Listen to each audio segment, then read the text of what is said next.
माझी तर शंका अशी आहे की महाराष्ट्र सरकार थोडंसं घाबरलेलं आहे आणि त्यामुळे त्यांना ऑक्टोबरमध्ये ड्यू असणारी निवडणूक नोव्हेंबरमध्ये घेण्याची बुद्धी व्हायला लागलेली आहे आणि त्यांना आणखीन वेळ मागून घेत आहेत ते.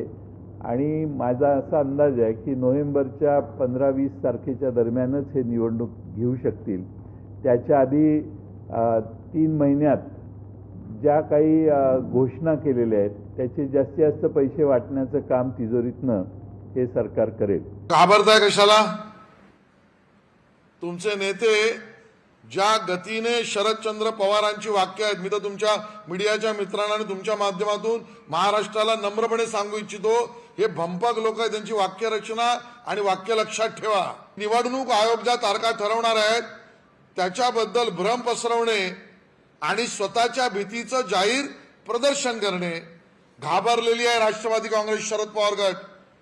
आणि मी कालही एका चॅनलला म्हटलं, आज पुन्हा सांगतोय, जशा जशा निवडणुका जवळ येतील महाराष्ट्र विकास आघाडीचं अस्तित्व संपुष्टात येईल, जागा वाटपामध्येच संपुष्टात येईल.